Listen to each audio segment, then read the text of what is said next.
Good morning, everyone, and thank you for joining us today. Welcome to this webinar during which we're going to hear statewide perspectives on the reopening of cultural organizations. This webinar is brought to you by the Scientific and Cultural Facilities District, the Collaborative of the SCFD, the Colorado Business Committee for the Arts, Colorado Creative Industries, and the Colorado Office of Film, Television, and Media. My name is Libby Barbee, and I'm a program manager with Colorado Creative Industries. And I'm really happy to be here today to moderate this conversation with organizations from across the state who are going to share their experiences and plans for bringing guests and patrons back into their cultural organizations.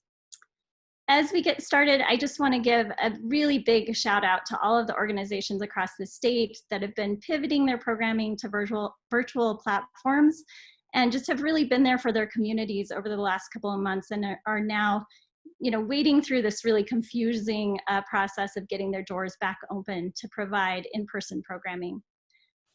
Before we get started, I just want to go over a couple of technical notes. The webinar is being recorded, so if you miss any part of it, you can find it later on the Colorado Office of Film, Television, and Media's YouTube channel. Also, closed captioning is available to those who want to use it, so you can find that link in the for the live captions in the chat. And then also, please feel free to submit questions via the Q&A box at the bottom of your screens. We are going to leave quite a bit of room at the back end of this webinar to answer questions, so please go ahead and feed those throughout this conversation. So without further ado, I want to introduce our panelists for today's panel. We have with us Eric Carpio, Deputy Community Museum Officer for History Colorado and Director of the Fort Garland Museum and Cultural Center, Dani Grant, owner of Mishawaka Amphitheater in Bellvue, Colorado, and Ashley King-Grambley, Executive Director of Weehawken Creative Arts and the Sherbino Theater in Ridgway, Colorado. Each of our panelists is going to take about 10 minutes to share about the reopening plans that their organizations are implementing, and then we'll open it up to questions. So without further ado, I'm going to turn it over to Eric. Well, thank you, Libby, and thank you for everyone joining us this morning. As Libby said, my name is Eric Carpio. I am the director of the Fort Garland Museum and Cultural Center, which is where I'm broadcasting from here this morning. I also serve in another role with History Colorado as the Deputy Community Museum Officer for History Colorado. Many of you are probably familiar with History Colorado. We serve as the state's historic society, but we have a division of community museums in which we operate 7 museums and or historic sites around the state. And in my role as Deputy Community Museum Officer, I help oversee and support all of those museums. But like I said, I'm joining you from Fort Garland this morning in my role as director. So you can go ahead and advance the slide. So to provide some background, like Libby said, I'm going to share a little bit about what our process has been, both at Fort Garland and with the other community museums that are part of our organization across the state. But when we began this process, almost as soon as the closure happened, it was really important for us to really think back, and again, maybe this is something that only history organizations do, but found it was important to ground the planning for this work in our mission as a history organization. And we felt it was really important to, again, reflect on that idea that we've been around for 141 years as Colorado State Historic Society, and that in the planning, we really wanted to draw strength from the legacy and the fact that we have endured a lot of challenging issues over that past, because to be quite honest, I mean, there was some concern initially, particularly around budget impact, around staffing impact, and how we were going to negotiate, ultimately reopening to the public. And again, drawing from that strength that we've been through difficult times before, I think really helped ground us in the work. So with that in mind, we developed some guiding principles. Next slide. And those guiding principles, again, were kind of grounded in that history of how we've operated as an organization in the past. And so you'll see those up on the screen here, but those principles included, of course, following the guidance of local, state, and national agencies. At the time that we were beginning this conversation, we had started to see recommendations and policies being put forward. Of course, that was first and foremost. Also, of course, we wanted to think about designing for the safety and health and well-being of guests, volunteers, and of course our own internal staff. We always want to offer and think about things in a human-centered way that promotes safety and equity. We also, as I mentioned, because we have sites across the state, it was really important to us that we operate as one History Colorado. That's a term that we use internally to ensure that that all of our systems across the state are included in decision making.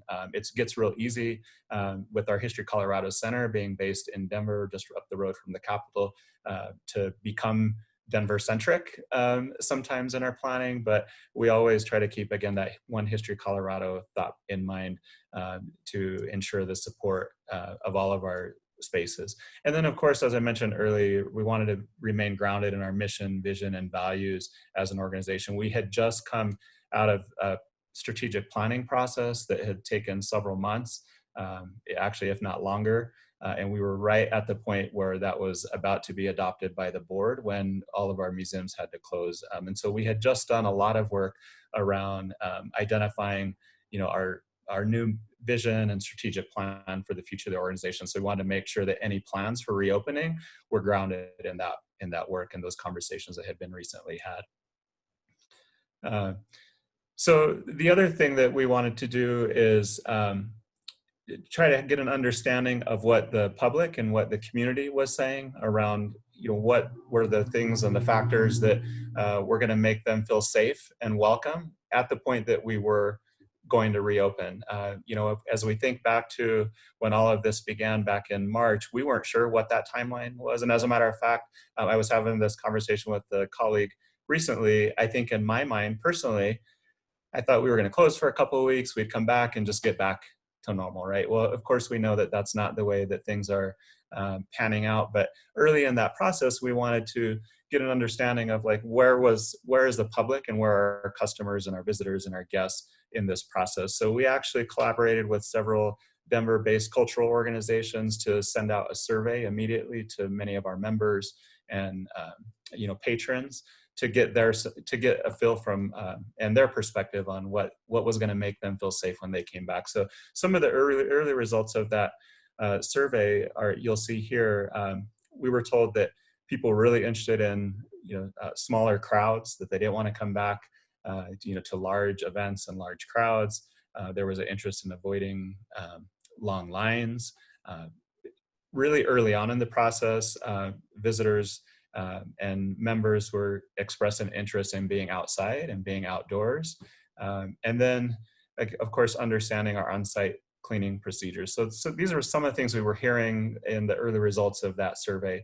And even though, again, this was based on the members at our Denver center, it was really helpful to us, particularly in Fort Garland or some of our other rural spaces that didn't necessarily have the same access to get that feedback right away, to be able to fall back on some of this information. So the next slide. Other things, or kind of a related question that we asked in the survey was, what practices should we be following to ensure safety of guests? And of course, cleaning came up again. And one of the things that we heard from individuals was that not just that they wanted to understand the policies and practices, but they wanted to see it happening, right? They wanted to experience that. They wanted to see with their own eyes, what we were doing. So we've made that part of our practices moving forward. Of course, they wanted to make sure that we're adhering to CDC protocols, again, limiting crowd sizes. I won't go through all of these because we'll dig in here in just a minute. So next slide.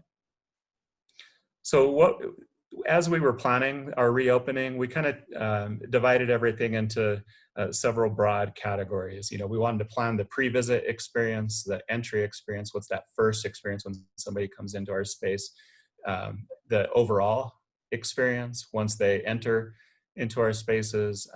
Libby at the intro mentioned community engagement and digital programming. We wanted to keep an eye towards that. And then, of course, how are we considering our employee our employees and how, how they feel once they return back to work.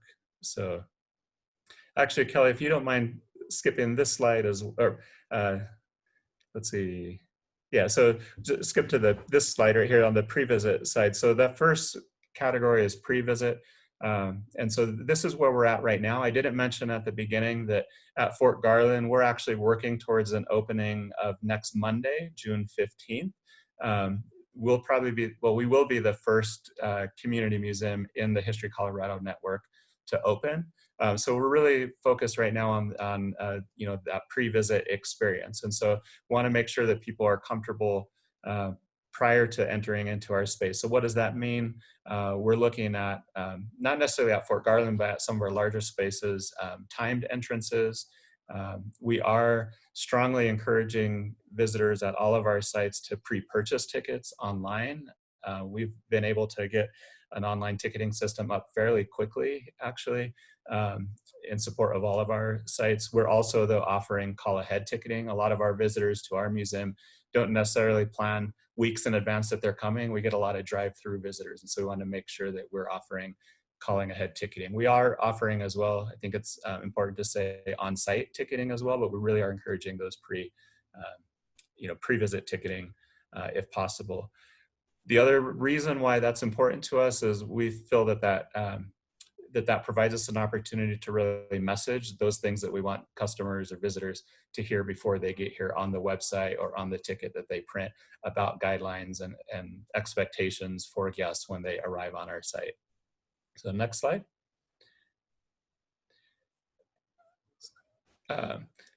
The next piece that's really important, of course, is what is that initial impression or that initial experience that people have when they walk into our sites. So of course, we're talking about propping, all of our doors where possible, so that people aren't having to touch door handles and doorknobs.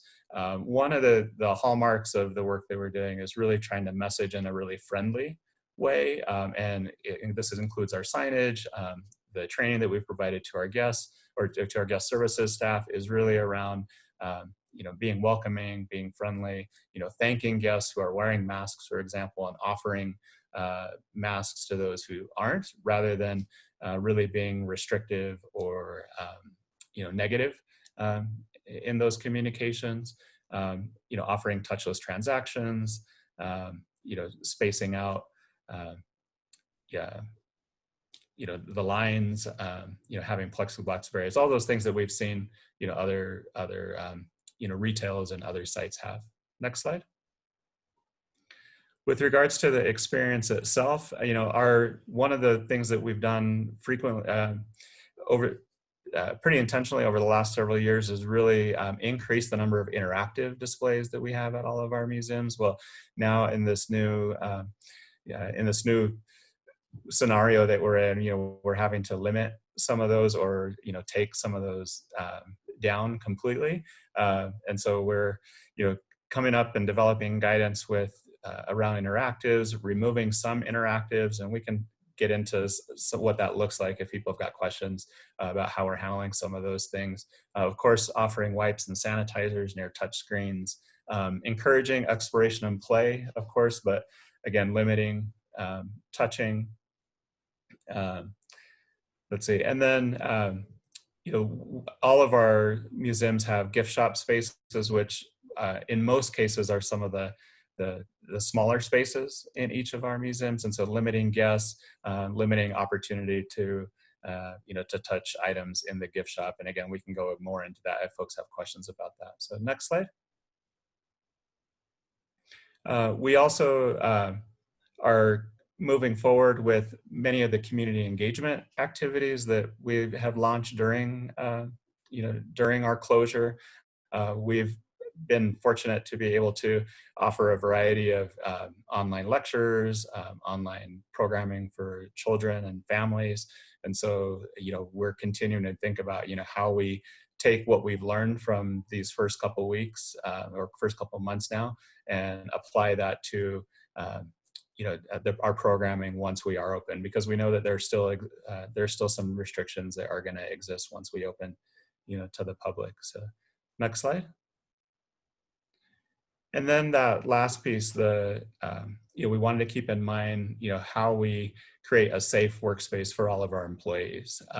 Many of our museums have a lot of volunteers that we rely on. Some of those volunteers, actually a large percentage of those volunteers at some of our sites fall under categories that where there are health concerns or there might be issues that we want to be mindful of. So we've tried to stay in communication with our employees across the network through the closure, promoting safe practices for healthy co-working. Of course, all of our employees are going to be required to wear masks and to physical distance. We will continue to encourage meetings via Google Hangouts and Zoom.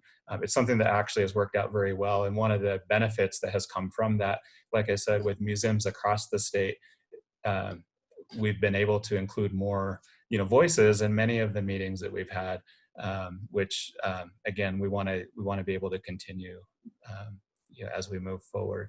And then we want to, of course, embrace the uncertainty of changing opening dates. Initially we were all in our network working towards a June 1st opening. We had set that early on as a goal. Of course, that didn't happen because of some of the restrictions that still existed. And we've had to change, right? We've had to adjust, and we're still adjusting, even though, like I said, we're planning at Fort Garland to open Monday. We haven't made that announcement public, only because we know there's still some final things that we're trying to work out. And then, of course, taking care of each other. We know that this has been a challenging time for our employees. This has been a stressful time. And, at the center of all the decisions that we make are, us taking care of each other and being mindful of the situation that everyone is in. Next slide. I'm probably over time, and I apologize for that, but regardless of uncertain times, again, we're going to continue to follow those guiding principles that we started with. Making Colorado's history accessible, connecting Colorado to our past, serving as Colorado's steward of our historic treasures, and so on. So keeping, again, our mission and vision at the center of the work that we're doing. So. I'm going to turn it over then to the next person who's going to speak. And like I said, I'd be happy to take any questions at the end. All right, thanks so much, Eric. I mean, I think it's really, I know you guys have been working really hard on this plan, and you're looking at a big, diverse group of museums to reopen. So it's really informative. And I think we'll probably have some really good questions. We're going to turn it over to Dani Grant with Mishawaka Amphitheater in Bellvue. Hi, everybody. Yeah, Eric, I have one location that I've been working on opening, as well as my husband has some business. I can't imagine trying to keep track of all the different things. So, and sorry for my camera going on and off. My neighborhood just started doing some kind of mosquito thing that's happening outside. So I apologize if there's some ambient noise. I was like, what's happening out there? There's backpacks and noise. So, but anyway, I'm Dani, and I run an amphitheater in Bellvue, Colorado, which is about 30 minutes outside of Fort Collins. And this venue is 104 years old at this point. And it started off long, long ago as a community center, a dance hall, a convening space for people in the canyon, and a resort for people to take off from downtown to get vacations long, long ago. And over the years, it has been many things, has had its ups and downs, but for the past 10 years, my husband and I have been working towards its cleaning it up and making it really welcome and a tourism spot for people, in the area to come see, and also to come see live music at. So we are a full concert venue. We have a capacity for 1,000 people when we're up and running a show, and that's standing room. We're also a full service restaurant. So it's been a really interesting situation, as there's not many places like the Mishawaka out there that are a private business that's a restaurant and a concert venue. And so it's been really interesting trying to figure out where we land in terms of all the rules and regulations. And you guys might know Larimer County has gone through a successful variance from the state of Colorado in terms of the rules that they're applying to local businesses. And they're not dramatically different, but there are several differences. And I think Larimer, I don't know what your experiences have been in your businesses, but Larimer County was, I think, very smart to reach out to businesses and ask for their input when pulling together the variants that they were requesting and offered a lot of flexibility for businesses to suggest what they thought might work well. So I think that's been great for buy-in for businesses, and it's afforded us an opportunity to, make sure that some of the things that are happening, the rules that are being put in place, aren't going to limit us to such an extent that we can't open successfully. So we are a full service restaurant. Our space is very vast, and we've got, we're kind of taking the approach of a restaurant that is going to be doing some live music experience along with it. So we'll be seating our guests, which will be much different from the past. And actually, Kelly, I sent you a slide if you have that, if you wanted to pop it up and share with people. Now, to give you some context on our venue, this is a riverside venue that's in the canyon in a state park. So it's very, very rural. You'll see in this slide here that we've got a riverside stage, and this is really a gravel pit that's a concert area that we've created seated viewing in certain locations so that so we can still have performances. And we treat this as a full service restaurant all the hours that we're open. So this is a dramatic difference from 1,000 people in capacity for a concert. So our performance mix has changed quite a bit. Whereas in years, well, this year we had planned some bigger shows like the Jayhawks and Camp and some really large shows that are traveling nationally through the country. We've now kind of gone back to more local shows, local performances, and some regionally touring artists that will maybe do 2 nights in a row to try and create an opportunity for their performances. But one of the struggles we've had is providing live music isn't really economic, but we think it's really good for the mental health of the locals. People are really missing some of the cultural things that we've been able to experience, going to museums, going to see live music. And I think for us, it's become really important to try and provide a little bit of that for relief. And we show movies, we have these local shows, and it's really incredible to see how excited people are just to get out and experience things. And if we can do it safely, in conjunction with all the rules and regulations that our county has set forth, then we want to do that.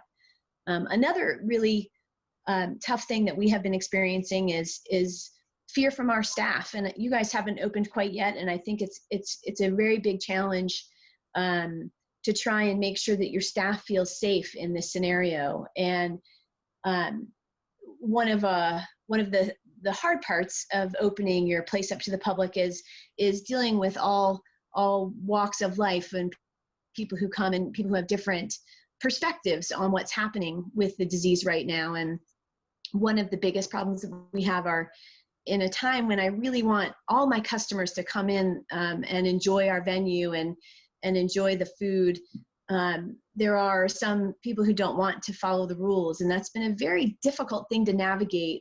But we came to the conclusion that in order to protect our staff and the customers who are with us, and in order to listen to what customers have stated in surveys, like Eric had mentioned about their concerns about putting themselves in a bad position by going to a space like this, we have to only allow people into the venue who are willing to follow the rules, who are willing to wear masks.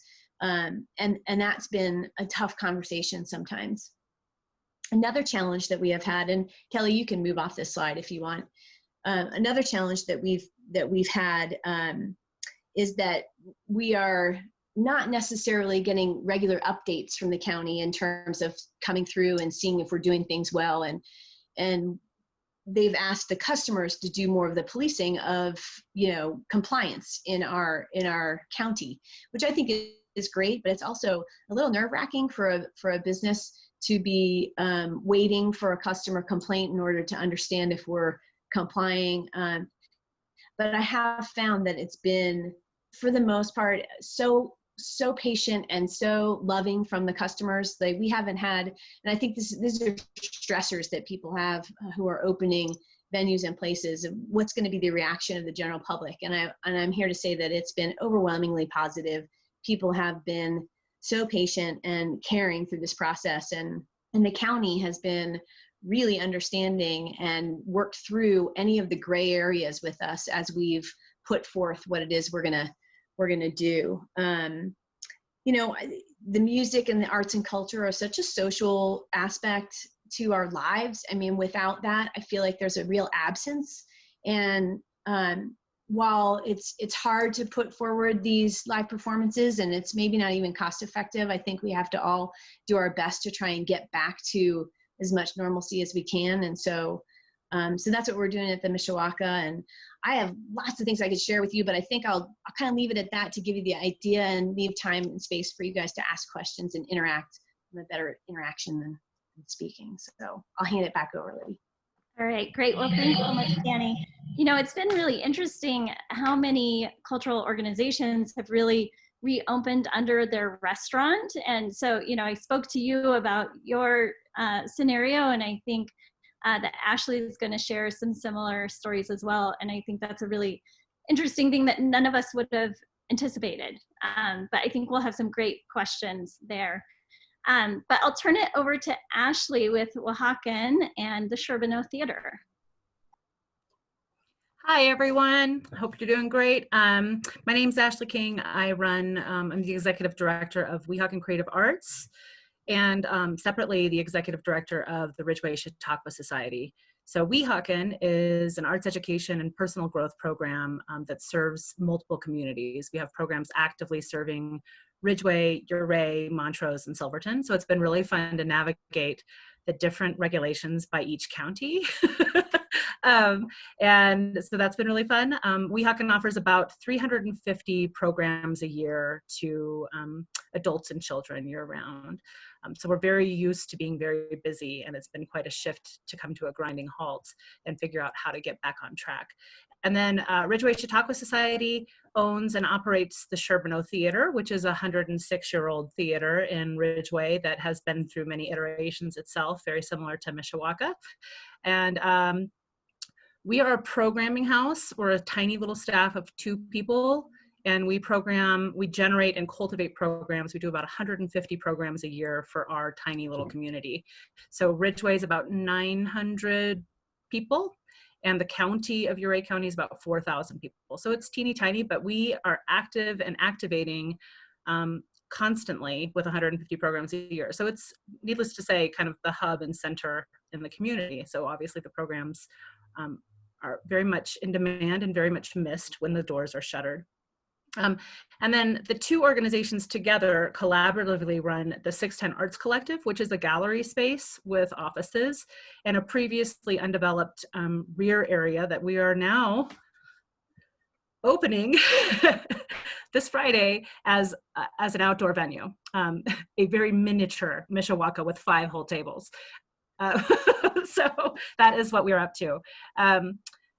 You know, when it comes to figuring things out, for the most part, across the board with both organizations, we allowed ourselves the time to just sort of allow for the variances to reveal themselves and figure out how we could work within those variances. And so that's what we have been mostly just doing. When it comes to Weehawken, because I serve multiple communities, we went ahead and adopted the stance that we would make our protocols in conjunction with the most conservative variants out there. So if one community has a super liberal stance, we still go with the most conservative community among those communities. It's been a fun ride. It's so many similar things that I think we all are experiencing, from we're going to do this for 2 weeks and we'll be right back at it, to maybe June, and still not necessarily being able to go fully back at it on a thing. So we've come up, really what we focused on were a lot of creative solutions. We don't have a food license. We don't have a commercial kitchen. And so we focused on a lot of our partnerships that were available to us, and longtime business supporters and neighbors that have been great supporters that are themselves in a lot of hurt because they can't serve at full capacity. So we met with local restaurants and businesses and said, what if essentially we become an extension of your business so that you can serve more people. You do it out of your kitchen, and we make it all happen that way. So we've partnered with a couple of restaurants. We will be opening the front sidewalk of the 610 Arts Collective and the Sherbino, and the rear courtyard of the Sherbino as a restaurant venue that will, on the rear side, have reserved tables where people can enjoy film, lectures, storytelling, live music. And then we've partnered with private landowners because we felt like, just like many communities are saying, people are really more comfortable outdoors. Mishawaka, I'm so jealous of your situation, having an outdoor venue to begin with. So we've worked hard over the past several weeks at generating a new venue that's going to be outdoors. So we partnered with a private landowner downtown who is nearby, about a block away from where the Sherbino is, and he's allowed us to essentially move an outdoor venue onto his property. So we're setting up an outdoor venue that's not permitted to work yet, but we're ready to rock and roll. So we're going to activate that as a live theater space, and live theater takes time to rehearse. So all of our teams are in rehearsals and over Zoom, and with the great anticipation that we'll be allowed to meet and put on productions here maybe by July. So we haven't activated that space to the public, but we know what we're going to do and how we're going to do it. So that's really what we've been pretty focused on, is getting that open as well. So the gallery space that we have, we did what a lot of people do. We've converted it to an online gallery space. And yes, it is open to the public again. And we're open, 7 days a week, but there's also an option for people who don't want to come into a building, into a space, to buy online. And that's actually been great because it's expanded our ability to showcase more artists. We've worked with a lot of our artists that are out of state, and they've loaded more material onto our website. So there's actually a robust gallery online, considerably bigger than what we have in person, which is pretty cool.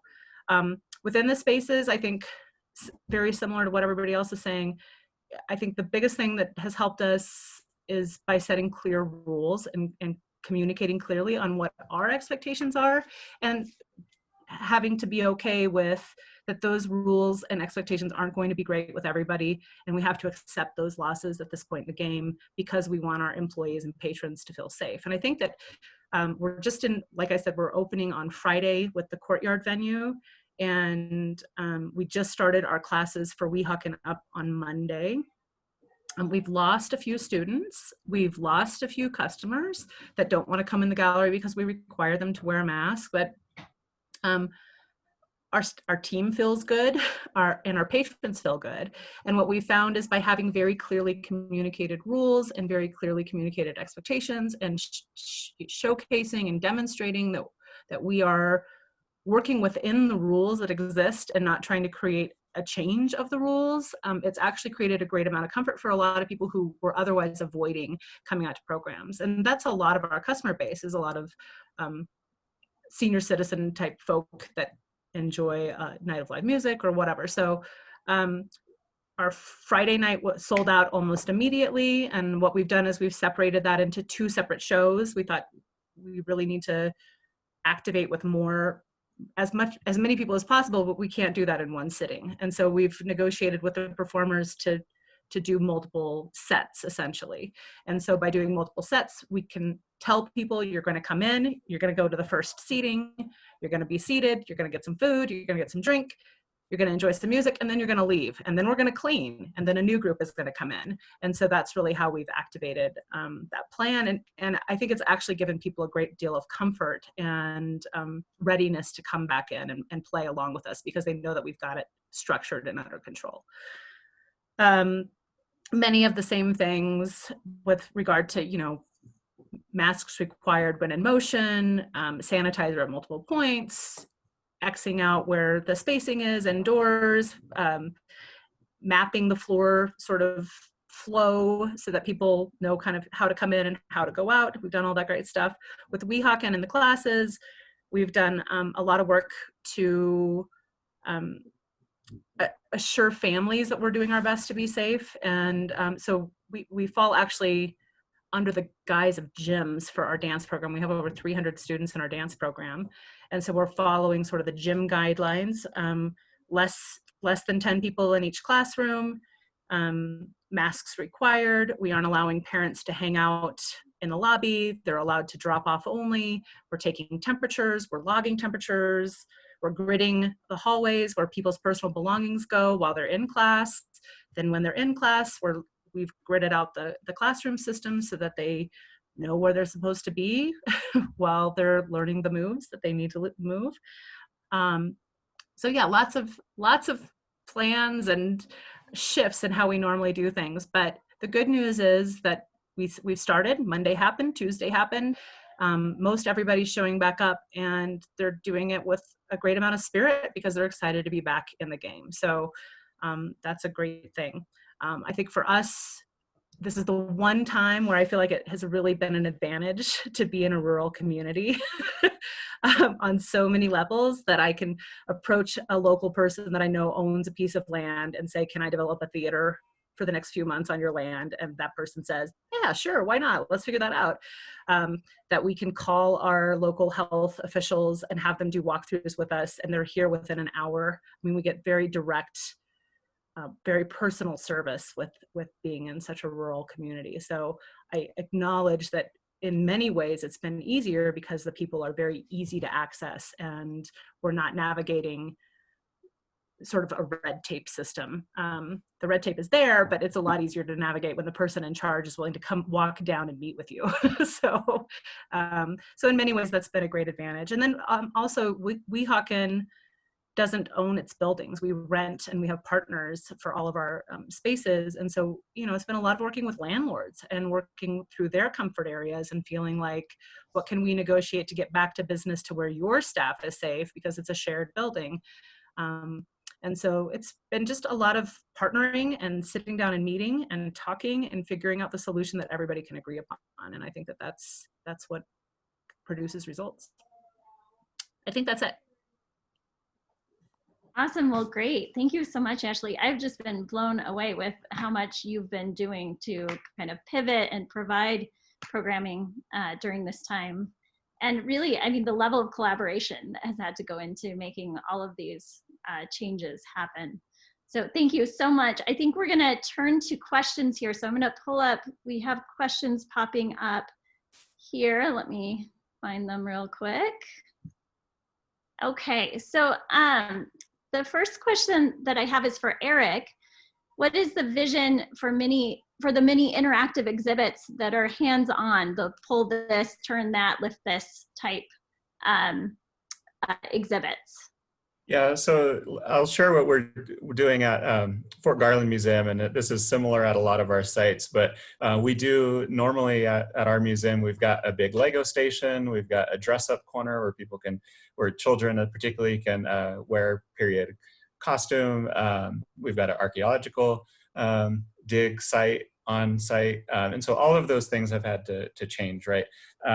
We also, though, had a program that we called our haversack packs, where children who come in would be given what looks like an old haversack pack that an Army person might wear with some activities in it. And so we did remove that haversack pack itself, but condensed that and modified the kit that children get when they walk in, so that they have a handout now that our educator has put together, that rather than directing children to maybe build the Lego station or dress up in the period clothing, maybe the kit now asks the children to draw a picture, right, or do this activity, or directs them to the website where they can learn more and then follow along in that activity. So we still are trying to encourage play and engagement and interactivity, but in a different way. And I'd be happy to share that kit that we've developed if people are interested. But like I said, many of our museums are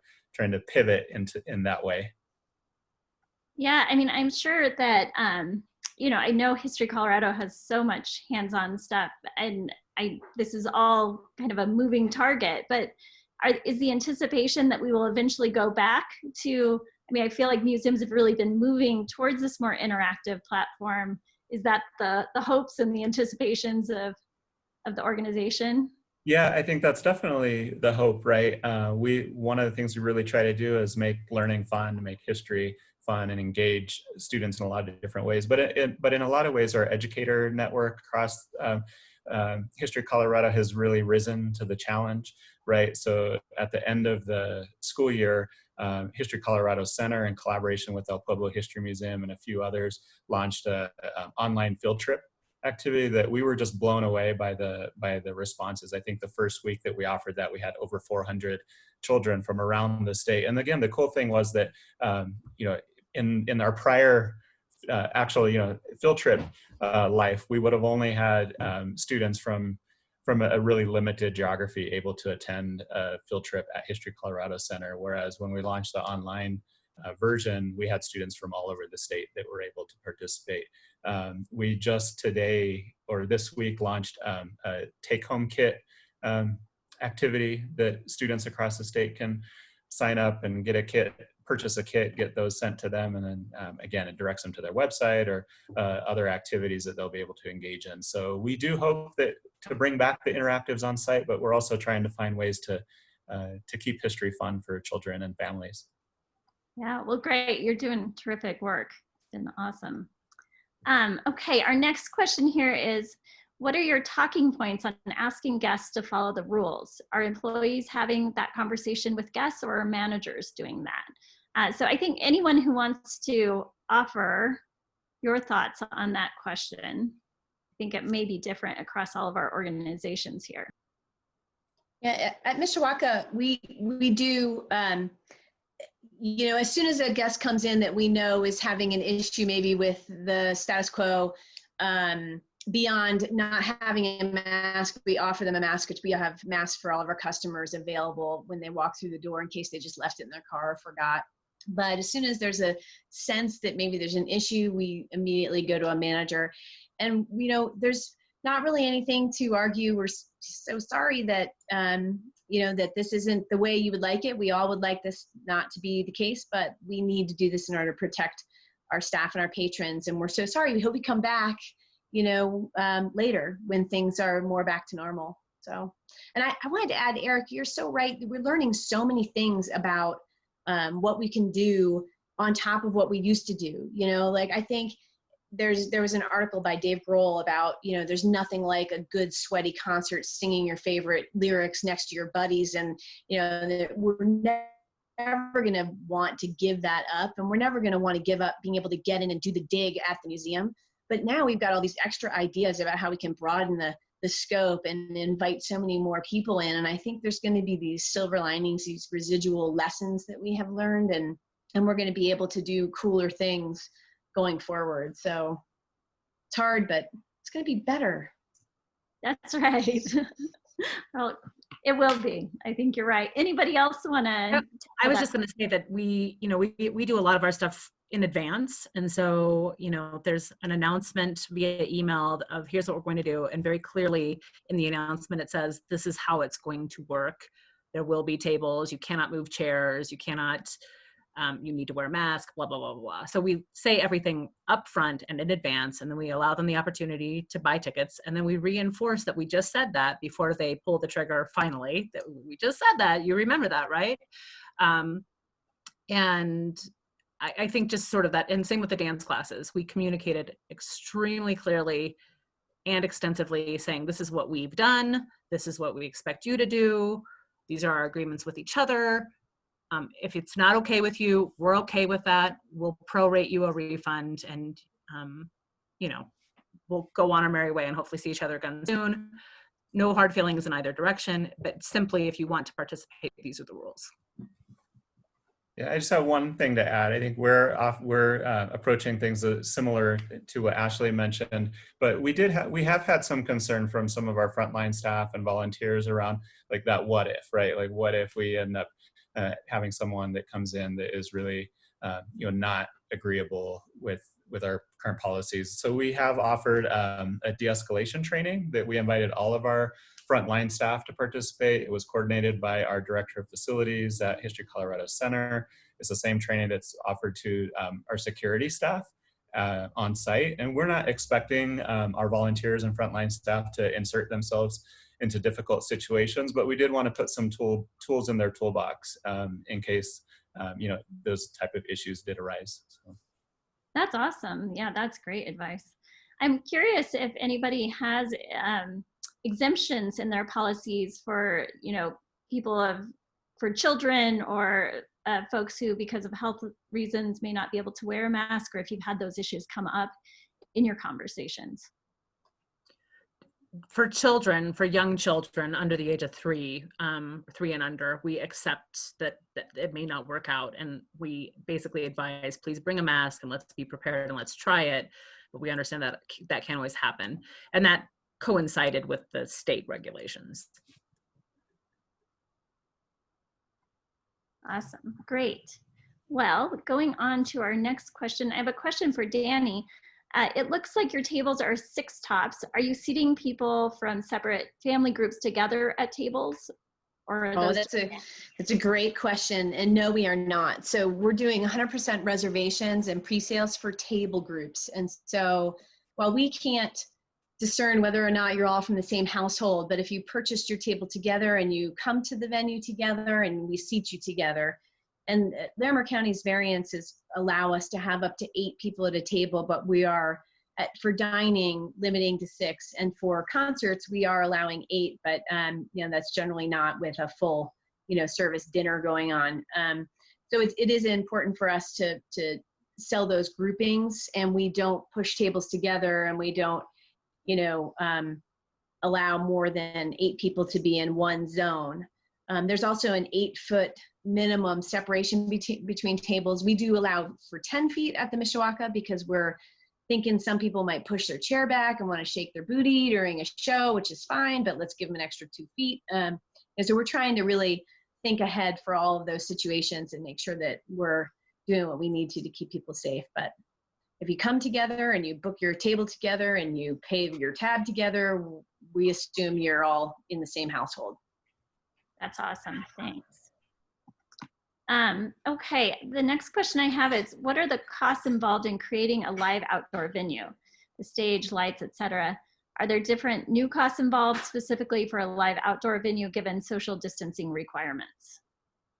That's another great question. And the Mishawaka, in a normal concert season, the expenses to run one show with all of the audio equipment and engineers and all of that is about $13,000 per event. We have this summer garnered some sponsorships from production companies, discounts on rentals. We've done everything we can to reduce those expenses to a place where it can be a little more reasonable for us to host a local show with all of the sound and lights and all of the things you come to expect for a live performance. But that is an exception to the rule, and we are doing special things in order to provide that. And I will say that we are not going to make money on a live performance event. But part of it is, as long as we can try and provide it, and we work real hard to have everybody kind of share in the cost of that.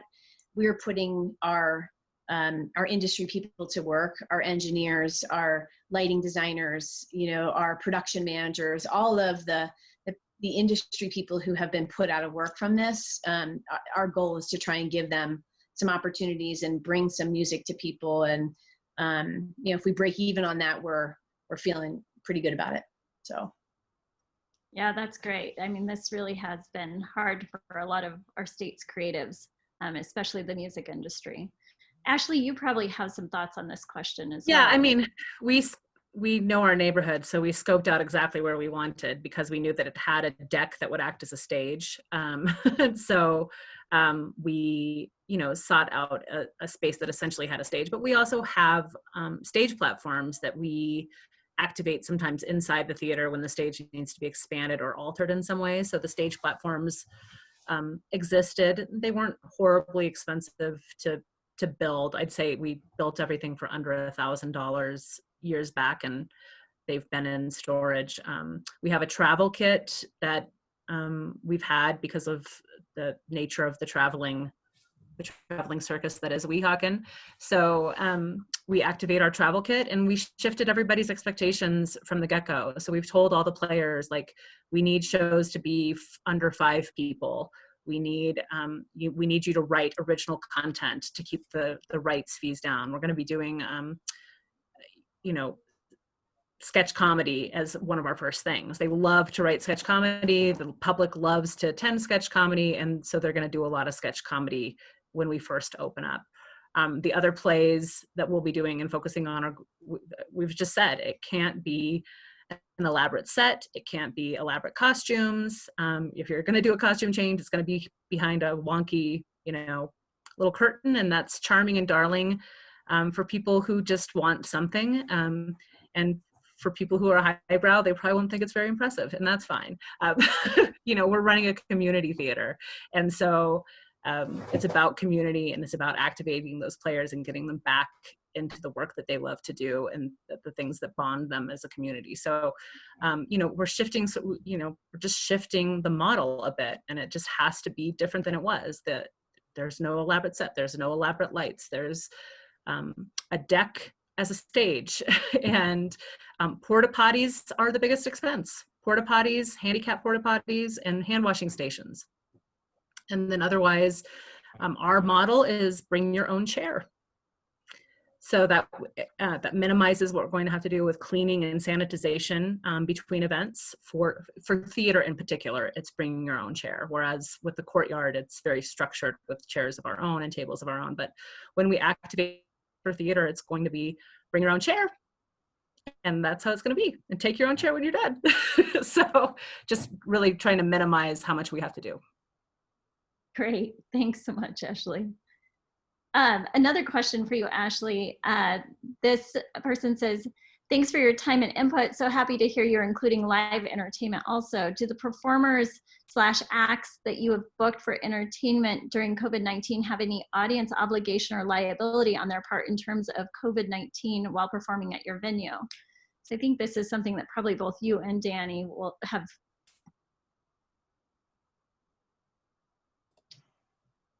Ashley, on liability. Okay, so we are booking live music, but we're also booking live music that is solo. Like we have 5 tables, so we're not booking big bands. It's mostly solo performers. And if it's not a solo, it's a duo. And if it's a duo, it's sharing a household duo. And if it's not sharing a household duo, they're 6 feet apart. So, but primarily solo musicians are donning the stage, solo storytellers, film. That's royalty-free film. We're doing all royalty-free film this summer. So it's like old campy films that are listed on the royalty-free stuff. So, and the performers are obviously appropriately distanced from the audience. So that's what we're doing. I mean, there's a lot of things wrapped up in this whole conversation, and one is there's going to be inevitably some genre discrimination in terms of live performances. And, I've contemplated, how do I do a punk show or a hard rock show in this scenario and have it still feel fun and have the experience be right. There's also some equity issues when you have 16 tables available for a show and the band that you have come playing wants $10,000 for the performance. You could do some math on that and understand that might not be a fair price for everyone that usually comes and enjoys music at our venue. So we're working really hard to try and work with the artists and work with the talent fees and the structure in order to not push everyone out. We've also got some highly discounted obstructed viewing tables, so at least you can be at the show. It might be hard to see, but you can listen and participate at a very, very discounted rate. And the liability issue runs deep, right? We're concerned about bringing patrons in, but we believe if we follow all the rules, the Larimer County rules, if we're vigilant in how we address sanitation, if we keep the artists safe with backstage rules, if we limit to essential personnel, we do all these things, we do the right things, we believe that everything will be okay. And as far as disclaimers, like come at your own risk, those kinds of things are out there, but it's yet to be determined whether or not someone will try and, if there's an outbreak at the Mishawaka, we will follow protocol and shut down, but hope not. And we're doing the right things, so we shouldn't. Yeah. Well, thanks, Dani. I know, there are so many of these questions still lingering, I think, for every business at the moment. So I know it's very stressful, I think, for everyone involved. Another question that I have is, have any of you considered drive-in events, and what are the challenges that might come with those? I don't know if anybody here has. Yes, and then we did not consider it. Because the challenge is finance. I mean, with my team, we always start with the numbers and make sure that the numbers make sense.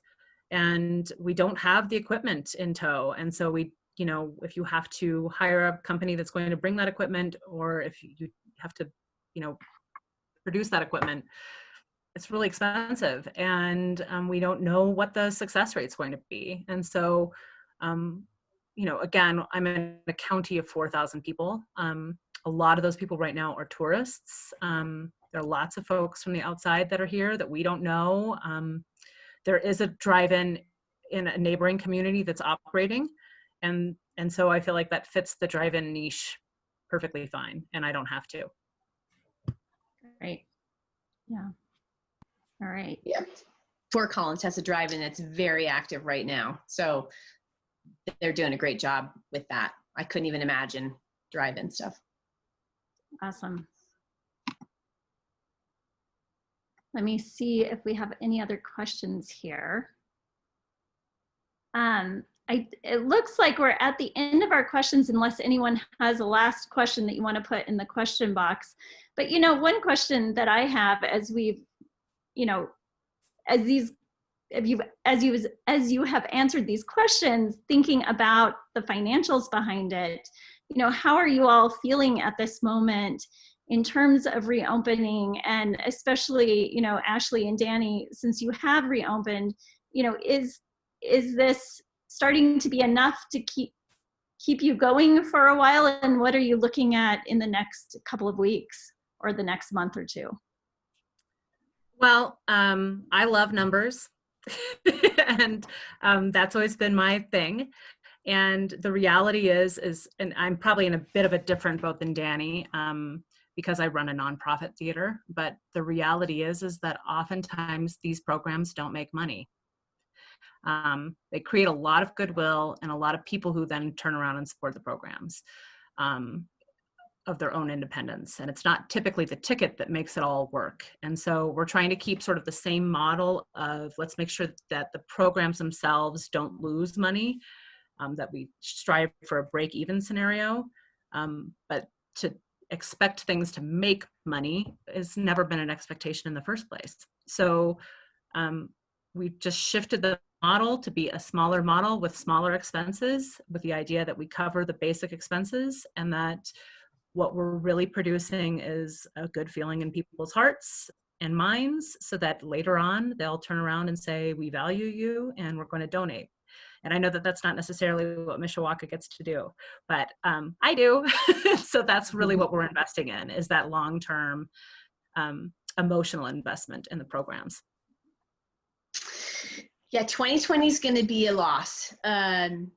We run our restaurant year-round and our amphitheater in the summer program, the summer months, 30 events a summer, 20 of which make money.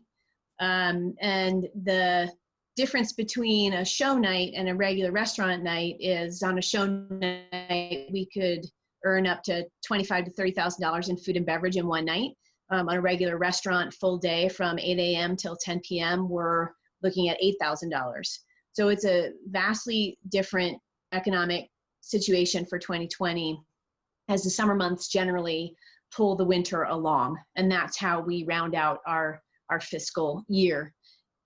We are hopeful that there are going to be some special considerations for live music venues in this year. And there are some things in front of Congress right now being pushed through by NEVA, which is the National Independent Venue Association. And we're very hopeful that there are some things that come through on that. And we have taken advantage of the PPP and some of the disaster relief funds that have been available. So we do have that extra money in, but it will be a loss this year. And our hope is that by next year, we'll be back open and running, and we'll be able to absorb this as we're long-term investors in the project. So.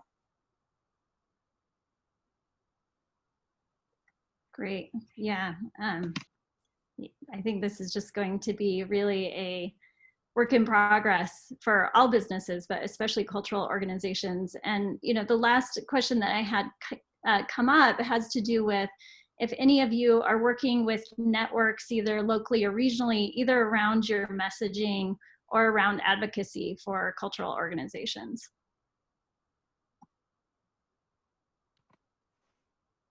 I'm working with a national organization called REVS, which is Reopen Every Venue Safely. And it's run by the Music Policy Forum, which I'm on the board, and in conjunction with Sound Music Cities and Music Cities Together, which is a lot of organizations, but it's working with pilot cities across the country, Denver, which is one, trying to create long-term solutions for venues across the country in terms of how they're going to reopen and how they're going to survive this, and what ways we can work with our cities and our state governments in order to fund it. So I'm very excited about the work that's being done there, but it's going to be a long haul. So yeah, that's great. Dani. And we've been working just with a local network of promoters. So that, you know, from the southwest region of Colorado, Durango, Carbondale, Ridgway, Ouray, Gunnison, Crested Butte, Paonia. And so we've done some regular Zoom calls where we've been talking about, you know, what do we do from here and how do we do it? But it sounds like REVS is a real opportunity that we may not know about. So that's great. Yeah, I think that may be a good topic for a future webinar, but I think that's sounds like a really amazing platform for looking at how reopening can happen in those venues across the country. And then Eric, I know that you worked with DMNS and the other Denver cultural organizations on collecting data around how folks are feeling about coming back to cultural facilities. Yeah, and so that those conversations continue, particularly across our Denver sites. But because we had also heard from some of the museums across the state in rural spaces that maybe didn't have those same networks or access, we launched, I believe, a month ago, a series of what we're calling Colorado Museum Community Conversations, where we hosted, I think, 4 or 5 talks on issues like reopening, on digital programming and online programming. We hosted a talk on collecting, on fundraising, where we invited museum professionals from throughout the state to really join in a dialogue and a conversation. It wasn't, we didn't present a lot from History Colorado's perspective. We really posed some questions, gathered some information, and our hope is to continue.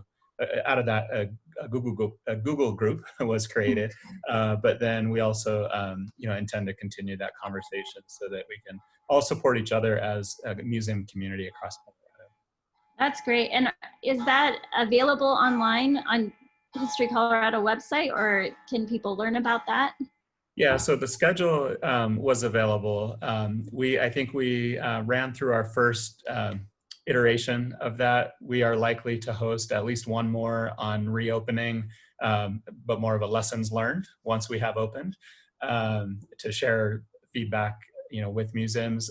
We didn't record the conversations because we wanted people to be able to be, transparent, and if there were confidential things that people wanted to share, we wanted to make space for that. But the Google group is available, and anyone who's interested can reach out to me, and I can send you an invitation to that and join the conversation that has come out of that. Great. Well, thanks so much, Eric.